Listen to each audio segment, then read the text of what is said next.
Hello there, my lovelies. Welcome back to Boomy Reactions. Now, today, guys, let's get straight into the video. We have another new face that's been requested from one of my lovely patrons. So this has come as a request from Jason. Thank you very much, my lovely. Now, Jason, you say, I would love to see Boomy's reaction to Mr. Is it Mr. Ballen or Ballen? How pronounce that? I'm gonna say Ballen. Okay, so Mr. Ballen. I've not heard of this YouTuber before. I've got no idea what this is. So this is interesting. He focuses on situations of the strange, dark, and mysterious. Oh, that's right up my street. And presents them in a story time format. Very much like how the Fat Electrician presents all these stories about historical figures that are, less mainstream, many that we've not heard of before. So, okay, similar. So the episode I'm suggesting here is Her Nightmare Broke Reality. Enjoy. Well, I'm sure I will, Jason. Yes, the dark, the strange, and the mysterious. Did you have a US equivalent? There was a program years and years ago that we used to watch as a family. Probably shouldn't have watched it at such a younger age, actually. It was called Strange But True. Now, maybe there's the same TV program, but it was presented by a US narrators or something, or maybe you just had like an equivalent of it. We probably copied something that you guys have had for years, but that was where it started for me. That was where the interest in the weird and wonderful and the occult and all the ghoulish, creepy stories, everything. That's where I think my interest kind of got founded. So, yes, oh my gosh, let's get on with this video. This is a new face, so it's a new YouTuber for me. And this is what he does. He presents all these crazy, weird stories. I'm liking the idea of this. And guys, if you're enjoying these reactions, don't forget to hit that like and subscribe. Thank you so much, my lovelies. If you're interested, I have a Buy Me a Coffee account. That link is over here. And if you would like to help support my channel any further, I have a Patreon account. And if you fancy checking that out at all, that link is in the description below. I keep pointing in the wrong place. Right, let's just watch. Today's story is wild. I mean, honestly, It doesn't even sound real, but we pulled the story directly from newspapers all around the world. Oh. So it definitely did happen. Right. But before we get into today's story, if you're a fan of the strange, dark, and mysterious delivered in story format, I am. then you've come to the right place because that's all we do, and we upload once a week. So if that's of interest to you, please swap out the like button spray deodorant for extremely harmful pesticide. Also, please subscribe to our channel and turn on all notifications so you don't miss any of our weekly uploads. Okay, let's get into today's story. I feel like I should be darkening the light. It's a good story.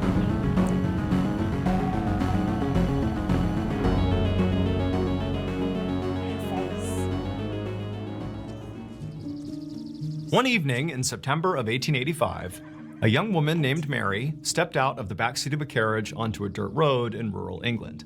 Okay. She had traveled 100 miles from London to the countryside because her husband's aunt had invited her to come visit. Standing on the dirt road, Mary looked up at the big country house. Then she grabbed her suitcase and walked up to the front door and knocked. Then, a moment later, the aunt's maid opened the door. She greeted Mary and took her suitcase and brought the suitcase to the guest room, while Mary headed straight down the hallway to her aunt's bedroom. When she got there, Mary gently knocked on the door and then opened it up. And when she looked inside, she saw the aunt lying in bed, and, the aunt looked up and saw Mary and she smiled, but... At that time era, would that have been a common thing, do you think, to, as a guest? I know it's your aunt, isn't it? Old aunt. I'm a northerner. So maybe you are more familiar with this lady. Are they posh enough to need an introduction, or to have to wait in the parlor to make themselves ready? Or maybe maybe it's an elderly aunt that's not very well. She was very old and very frail, not doing too well physically, and that's part of the reason Mary was here, to just kind of see her while she still could. But the aunt looked up and saw Mary and recognized her, and so she smiled, and Mary came in and sat down next to her, and for a couple of minutes, the two women just had some small talk. Mary talked about her journey from London to, the countryside where she was now, and, the aunt talked about what she was up to. It was all just kind of, pleasantries. But at some point, the aunt kind of stopped and looked up at Mary, and she had this obvious look of pity on her face. And Mary immediately picked up on it, and she's kind of looking back at the aunt, wondering what's going on here. And then the aunt just says to Mary, "Really, how are you holding up?" And immediately, Mary, when she heard this, she felt this knot in her throat, and she had to fight back tears. I mean, she knew exactly what the aunt was talking about. So even though Mary was a young woman, she was already a widow. Her husband had died in an accident about 2 years earlier, and it had sent Mary into this spiraling deep depression. I mean, she was still completely grieving the loss of her husband. He had been the love of her life. And, her extended family and her husband's extended family were all well aware of how badly Mary had been doing. And so they had been extending her invitations constantly to come visit and basically just not be alone. I mean, that was the reason really why her husband's aunt had invited her here, is because she knew Mary likely wasn't doing well. Now, to Mary, this was nice in a way. I mean, she felt very comforted by the family members, and it did seem like people genuinely cared about her. But at the same time, she started to get the impression from basically everybody in her and her husband's family that they kind of expected her to, grieve this loss, but ultimately move on. Like, find somebody else, basically. You're young, like get remarried, start a new life.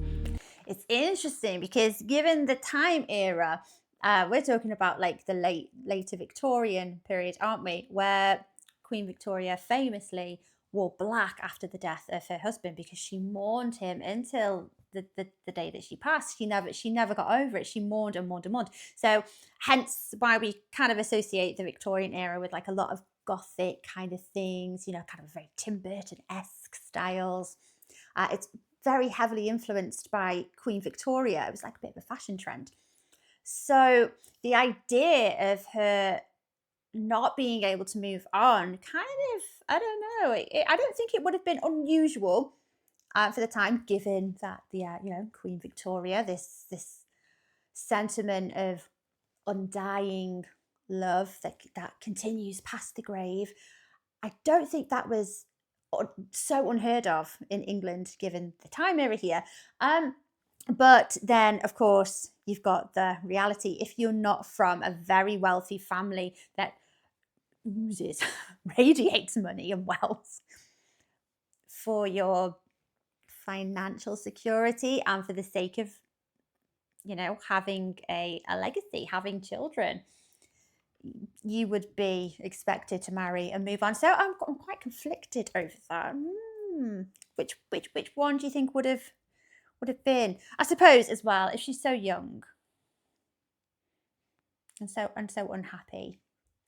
But to Mary, she just wanted to be like, no, I'm never going to find anyone like my husband. He was the love of my life, and no one will ever match him, ever. Like, I'm done. I probably will never get married again. Like, he was it for me. And so at that moment, Mary really just wanted to end this conversation with her husband's aunt. Like, she didn't want to get into how she was feeling about her husband because it was bad. She felt bad. But instead of saying that to her husband's aunt, she just said, you know what? I'm okay. I'm just totally exhausted from travel, and I'm gonna go to bed. The aunt nodded and told Mary that, we'll have plenty of time to visit tomorrow, so go get some sleep. And so the two women hugged, and then Mary got up, she left the bedroom, headed to the guest room, she found her suitcase, got on some pajamas, and then crawled into bed. Pajamas, her neckerchief. They seem like a very forward-thinking, very, very nice in-law family, extended family for the time era. Traditionally, there was not an awful lot of sympathy for mental health or for depression, things like this, grieving.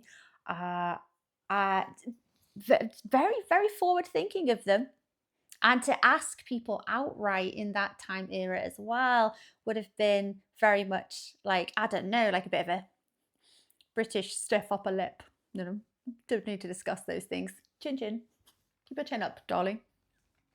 But a few hours later, in the middle of the night, Mary suddenly bolted upright in her bed. Oh. She was sweating, she was shaking, she was totally disoriented. It took her a few minutes to even remember where she was.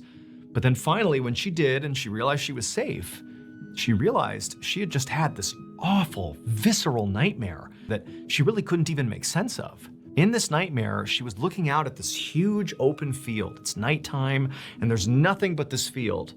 But off in the distance, there was this broken down small shed. It was just sitting there conspicuously right in the middle of this field. And even though Mary was terrified of the shed, she felt this overwhelming urge to go to the shed and investigate. And so it's like with every step as she walked through this field closer and closer to the shed, her fear was rising. And then finally, when she got close to the shed, she began to hear what sounded like somebody moaning inside of the structure. Oh, it's like one of those dreams, isn't it? You know, that I don't know whether it adds to the atmosphere or whether it just makes it really, really frustrating. You know, those dreams where there is somewhere in the distance that you're trying to get to, but it seems like every step that you take to it, you're actually getting further and further away, or you just can't get close enough. Or it's that, the horrible one where you feel like you've got concrete feet and you just can't lift them up and you can't move. Oh, it's awful.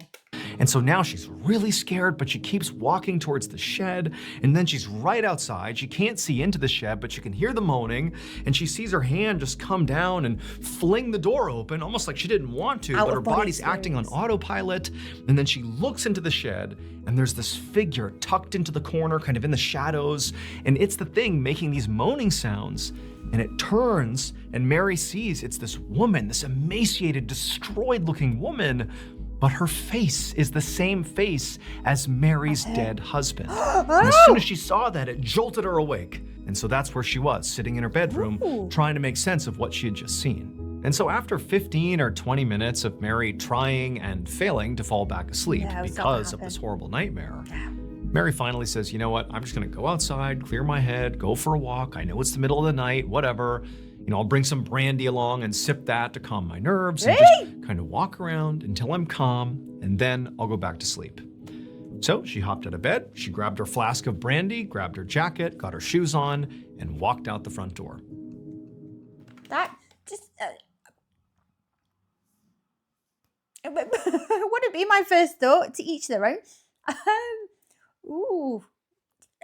You're scared to death, you just woke yourself up with a nightmare, but I'm going to make myself a little bit more scared by having a stroll out in the dark, on my own, just to make myself a little bit more disorientated. We'll take some brandy. Hey ho, you know, whatever floats your boat. About 15 minutes later, Mary was walking up a hill with the moonlight casting down on her. She was sipping her brandy as she went and was already beginning to calm down. Now, Mary was used to living in the city, in London, and so being out here in the countryside was so different. It was so beautiful and peaceful and spaced out that she had kind of just begun walking and not stopped. I mean, she originally thought she would just stay on the aunt's property, but already she was well beyond the property lines and was basically just out exploring in the middle of the night, and she was having a nice time. And so up the hill Mary goes. Now, remember, Mary has never been to this area. This is basically an all new place. She has no idea what's over here.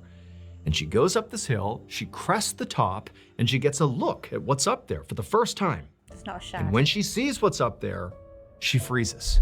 It's not a shed. She's looking out at this huge field, basically in all directions. And in the center of this field, maybe a couple 100 yards away, is a single small structure. Oh, I've got goosebumps. A broken down wooden shed that looks nearly identical to the shed she had just seen in her nightmare. And as soon as she saw that, she's terrified because she knows it's the same one or it's eerily similar. And her feet have just naturally taken her in this direction. She doesn't know where she is, but she's ended up here. Ooh. But worse than that, when she saw it, despite her own fears and trepidations about being up here, she approached it. She felt herself moving towards the shed. It was like her body went into autopilot the same way it did in her dream. It was like she had to go to the shed, even though everything inside of her logically is saying, don't go. Don't do it, don't do it. But into the field she goes. She deviates off the path and just starts walking towards the shed. Her heart is beating like mad. And as she's getting closer and closer, she even begins to hear moaning sounds coming from the shed. It's like she's living out the nightmare in real life. Ah, hell no. you would not, you just want to do it, would you? You know, just to be a bit more atmospheric as well. I can imagine there's, you know, maybe it's the kind of not quite early morning, it's still dark, but there's like a mist, like a fog just rising from the grounds, from the moors, and ooh, it's all not foggy, but it's a little bit misty. She can't make sense of it. She wants to go back the other way, but she can't stop herself. She's just going towards the shed. And then finally she reaches the shed, and now for sure she can hear moaning coming from in this building. And she sees her hand reach down, and she flings open the shed, and she looks in, and sure enough, there is this dark figure tucked in the corner, clearly moaning. Like this is her nightmare in real life. But when the person inside the shed turned to look at Mary, it was a woman, but they didn't have her dead husband's face. Her face. Instead, it was a woman who practically looked like she was dead or close to death. She obviously needed help. Now, at this point, Mary was kind of relieved. I mean, this whole situation is terrifying, but she was expecting to, you know, somehow see her dead husband's face on this person in the shed. And so when it wasn't, and it was just like a normal person, albeit in a very strange set of circumstances, it was a relief. But now Mary didn't know what to do. It's like she's standing there looking at this woman, having no idea what to do. She doesn't understand how she could have dreamed this and now basically lived it too. Like nothing's adding up. No. But again, it was like her body continued to operate in this autopilot mode. She suddenly had this really intense desire to go into the shed and help this woman. She didn't know who she was. This is a total stranger in the middle of a field in a shed who's moaning and looks terrible. She has no idea what's going on. But in she goes, and she sits down next to this woman who's now kind of eyeing Mary, like, what are you doing in here with me? Who are you? And Mary says to her, like, hey, what's going on? How'd you get here? What's wrong? Like, what's happening? But the woman, it was clear she wanted to respond to Mary and, you know, tell her what was going on, but, you know, she was too weak. It was like she really was on death's door here. And Mary could clearly see that. Like, she didn't need to be told this woman is in a very bad way here. Now, Mary knew what needed to happen is this woman needs to get to a hospital. But they were nowhere near a hospital, and this woman clearly can't get up and walk. And Mary's thinking, I'm not strong enough to carry this woman to the hospital. Like, what am I gonna do? And, you know, Mary's thinking, maybe if I just run and get help and they can come back here. But she's looking at this woman thinking, I don't know if she'll survive. You know, she's probably gonna die soon. Like, this is gonna happen now. And so Mary, again, sort of in this weird autopilot mode, decides, you know what? I'm gonna stay right here with this woman. She can't even talk. She can't tell me what's going on, but I am gonna be here with her. I'm gonna be present with her. And if she dies, I'll be here to support her. And so Mary just made herself comfortable. She took her jacket off. She put it over this woman. And then she began letting this woman sip from her brandy flask to, you know, maybe kind of ease the pain. And all night, the two women just kind of sat there and laid together. When the sun finally rose the next morning, Mary looked over at the woman and saw she was still alive. And in fact, if anything, she seemed like her condition had maybe improved slightly. She seemed maybe a little bit more comfortable. You know, maybe that was from all the brandy. Who knows? But the woman seemed like she'd stabilized a little bit. Still couldn't talk or really tell Mary anything, but she seemed to be doing a little bit better. Yeah. And so Mary's thinking, okay, you know, the sun's up now. Now I can run out, get help, and get this woman the care that she needs. But before Mary could even do that, she began hearing a stomping sound somewhere outside of the shed. And she realized it was a horse approaching. And so Mary, she bolts out of the shed and she looks over towards the road, and there's a horse pulling a covered wagon going right by, and Mary screams and yells and says she needs help. And a man pops his head out of the wagon and says what's going on, and Mary runs over to him and explains this weird situation, how there's this strange woman over here and she's clearly dying, she needs our help. And the man agreed to help. And so he went with Mary to the shed, he picked the woman up, he put her inside of his wagon, and then the three of them together in this wagon drove to Mary's husband's aunt's house. When they got there, the man carried the strange woman inside of the aunt's house, and then Mary told the aunt's maid to go call for the town doctor, and so she said she would. And so at this point, Mary was actually completely relieved. I mean, this was kind of a wild, very unexpected night. I mean, she doesn't even know who this woman is, but she's definitely happy that she's getting, you know, some level of care here. But Mary sort of felt like her role in this was kind of diminished now. You know, Yeah. she's gotten the woman here, and she's feeling so tired and weak from being up all night. And so Mary Well, she's handing her care over. I'm sure she feels very much kind of bonded to this lady, given their shared experience. But that's her role, isn't it? She's done what she can, and she needs to hand over her care to medical professionals, I guess. Decided she would just take a nap. I mean, she had been up all night with this woman. She was exhausted. And so into her bedroom she went. She climbed into bed. But as she's laying there, she realized she wasn't just tired. She actually felt kind of sick, like ill. And over the next few hours, as she kind of tossed and turned in her bed, not really able to sleep, she would develop this horrible fever. And this fever would just get worse and worse and worse. Oh, no. And Mary would become bedridden, dealing with this mystery illness for weeks, just drifting in and out of consciousness the whole time. It was October by the time Mary's fever finally broke. And on the day that it did, when Mary opened her eyes in this bed, she was clear-headed for the first time. I mean, really, it had been a very rough stretch of a few weeks. And so she's looking around the room, kind of taking stock of her environment, and she sees there's this strange person sitting in a chair in the corner.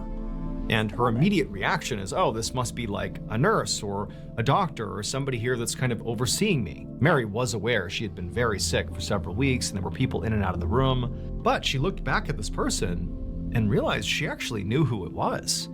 It was the woman she had rescued from the shed on the night she got sick. It was that woman. But now she wasn't sickly and, dying. The woman looked completely healthy and happy, and she was smiling ear to ear at Mary. Like, this didn't make any sense. Like, what's going on here? And also, Mary just couldn't help but think, like, wait a minute, why is this woman still here? It has been weeks since I rescued her from the shed. Why is she still here? Like, nothing's adding up. But before Mary could ask any questions, this woman, who clearly was super excited to see that Mary was now fully awake and attentive, this woman just starts talking a mile a minute, like she had been waiting to dump all this information on Mary as soon as she was well. Like, clearly this woman has been waiting diligently for her chance to tell her story. And well, we like to talk, don't we? Ladies like to talk. And if you were too weak to talk, and the last time that you saw this lady and she stayed with you in your darkest hour and almost stayed to kind of nurse you, through that very, very awful time. And, you've got a lot to say.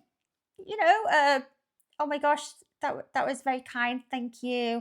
And I've got to see if you're okay, but you've been sick. And I'd be the same.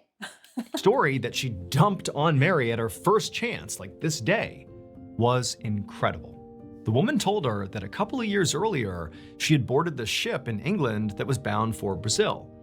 But about 5 days into their journey, while they're out on the open sea, the ship caught fire. It was this horrible fire. Everyone's trying to evacuate. And this woman said she was in her bedroom, asleep. She didn't even know what was happening. And while she's laying there and the ship is catching fire and beginning to sink, this stranger comes barreling into the room, literally wakes her up, scoops her up, and takes her to the top deck and gets her into a lifeboat right as the ship sinks. I mean, this stranger completely saved this woman's life. And so this woman, the stranger who had saved her, and a handful of other lucky people who had made it onto this lifeboat just began rowing in a single direction, hoping they'd find land. And luckily they did. They found this deserted island. And so they landed there.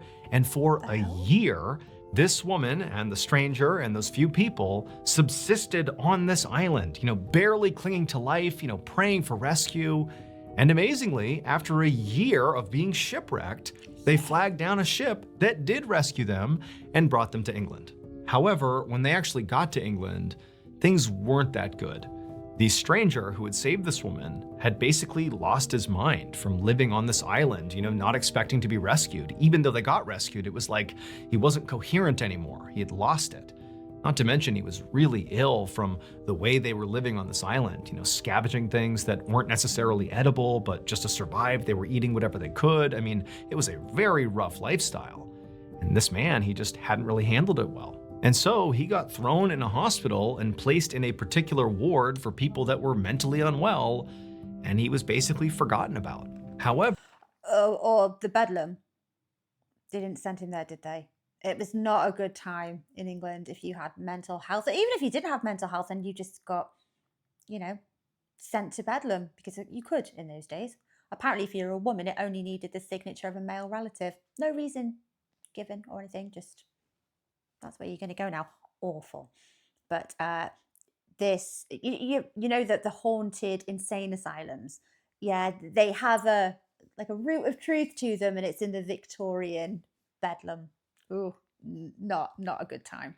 The woman would tell Mary that, when this happened, she felt awful because she felt like this stranger had saved her life and she kind of owed him a debt. And so she decided it would be her mission to find the stranger's family and let them know where he was. And so the woman said she did some research and she figured out where one of his relatives lived. It was really far away on the other side of England. And so she spent all her money, using every vehicle she possibly could, every ride she could take, getting as close to this location as she possibly could. And then when she ran out of money, she just kept on walking towards this destination.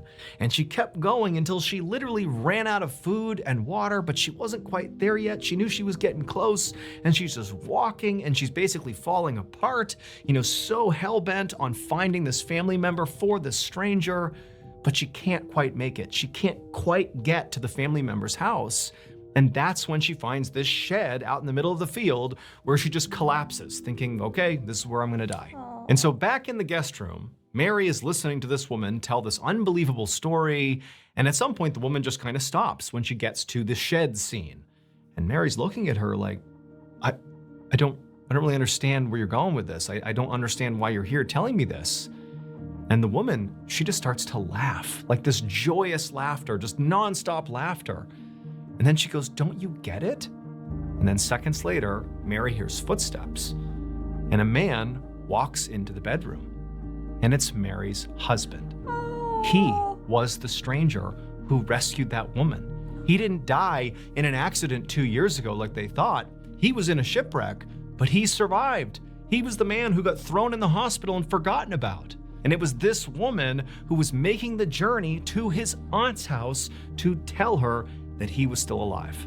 And it was only because Mary had that totally bizarre nightmare that sort of led her to that shed that she found this woman who would have died in that shed and never quite gotten to the aunt's house, and so never could have told the family, never could have told Mary that her husband's still alive. It was because of that dream that fate aligned. And now her husband was back. Mary and her husband's story wound up being published in newspapers all over the world. I mean, people really could not get enough of this story. But despite how far-reaching this story became, nobody was ever able to come up with a logical explanation for how so many coincidences and this crazy dream Mary had, how it all came together to reunite Mary and her husband. Oh my gosh. That's crazy. Behind every story we tell are real people. That's why we started the MrBallen Foundation, to support victims and families impacted by violent crime. To date, with your incredible help, we've been able to donate over $1.5 million to these people in need. If you're already a part of this movement, thank you so much. If you're interested in joining it and helping us help more people, click the link below. That's amazing. Thank you so much for watching. Let me know what you thought of today's episode in the comments. And remember, we have hundreds of videos for you to binge right now. But if you're looking for a recommendation from me of that one video that's worth your time, well, it's this one right here. So give it a watch. All right, until next time, see ya. See ya. That is so crazy. It's really nice that there was a happy ending. Oh my gosh, it was actually a happy story. And it happened because, there's evidence of the story being reported in newspapers globally. Oh my gosh. That is crazy. How I thought the story was going to go. I thought it was going to end with, I don't know, with this woman being a ghost, you know, or I'm obviously far too used to hearing the macabre, dark stories that have twists and dark endings. Or I thought, you know, at the absolute best case scenario, she was going to say, it was your husband that rescued me, and I had to come back and tell you and thank you to let you know what happened to him. This was how he passed away. This is what happened. But it was his last wish for me to come and tell you. I didn't realise, oh my gosh, that the husband was going to be there too. Oh, it got me a bit teary when he was talking about the husband coming in. Oh, so that is a weird and wonderful story with a wonderful ending. Oh gosh, you don't get many of those. I thought it was going to be, you know, like a really twisted ending. Yeah, it turned out that she didn't really exist. She was a ghost, and there was no woman there at all. No. Oh, I can't make sense of that. I love trying to make sense of these crazy stories. How on earth would she know there's a shed there? How would she know that that woman who had travelled such a distance to find one of her husband's living relatives, how would she know? It's crazy. There's so many coincidences. Coincidences there. Oh, guys, what do you think? What do you make of that? Do you think some details have been a little bit exaggerated into being weird and crazy? Maybe she had been there before, because if it is her husband's, and you know, maybe she had visited once upon a time. But then again, why would that woman be in the shed? It's just a shed.